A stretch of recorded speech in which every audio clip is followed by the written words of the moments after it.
Hello students, inductive effect आज हमें देखना है ऑर्गेनिक केमिस्ट्री में। इंडक्टिव इफ़ेक्ट के पहले आपको कुछ देखना होगा। कुछ और सब्स्टिट्यूट होते हैं।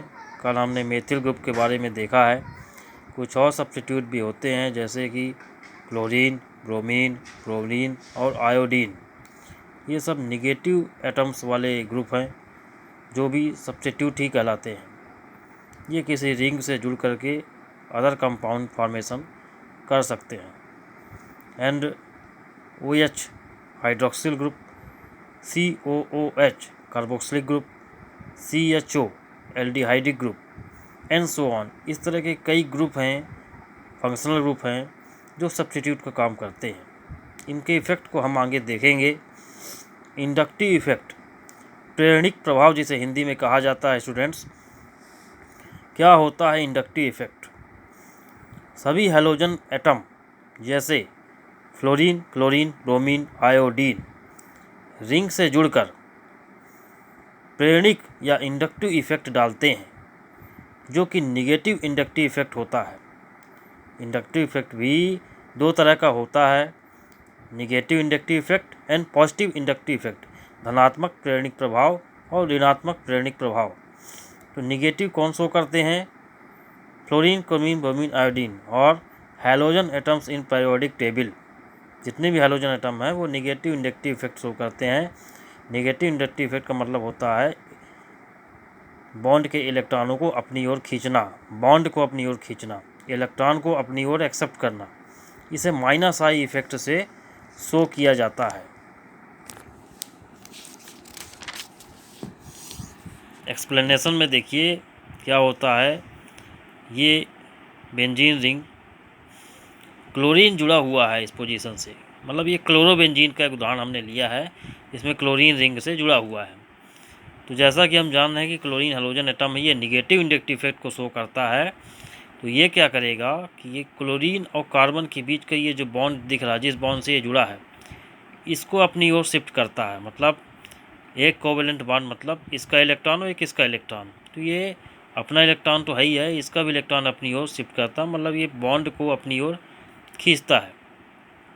तब यहाँ पे बॉन्ड ब्रेक हो जाएगा और इस कार्बन के पास इलेक्ट्रॉन की कमी हो जाएगी, जिसे हम पॉजिटिव चार्ज से शो कर रहे हैं। इस कार्बन के पास पॉजिटिव चार्ज हो गया क्योंकि यहाँ का बॉन्ड के दोनों इलेक्ट्रॉन क्लोरीन की ओर जा रहे हैं।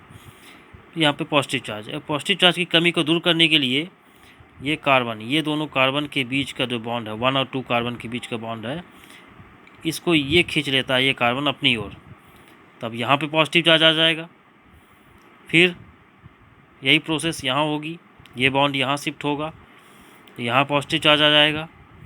इसकी कमी दूर करने के लिए ये बॉन्ड यहाँ शिफ्ट हो रहा है, फिर यहाँ पॉजिटिव चार्ज आ रहा है।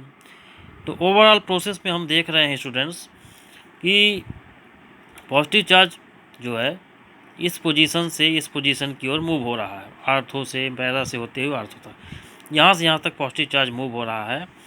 तो यहाँ कुछ किस किस पोजीशन पे आया? आर्थो पोजीशन पे पॉजिटिव चार्ज आया, पैरा पे आया और फिर आर्थो पे ही आया।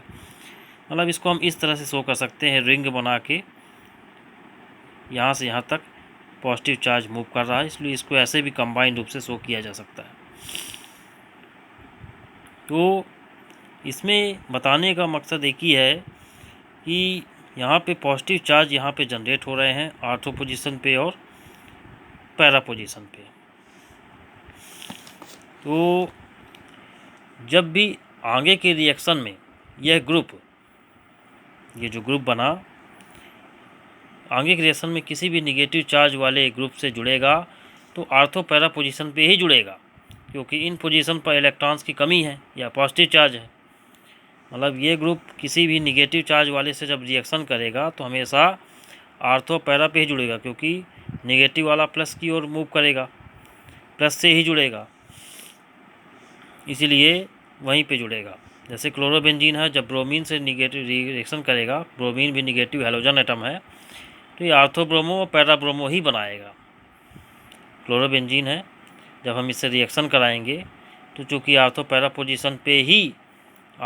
पोजीशन पे ही पॉजिटिव चार्ज जनरेट हो रहा है by this process, ortho para पे ही पॉजिटिव चार्ज आ रहा है। तो जब भी इसकी ब्रोमीन से कहीं सोर्स से रिएक्शन होगी जिसमें ब्रोमीन होगा, तो ब्रोमीन का जो एटम होगा हमेशा आर्थो पोजीशन पे और पैरा पोजीशन पे जुड़ने वाला कंपाउंड ही बनाएगा।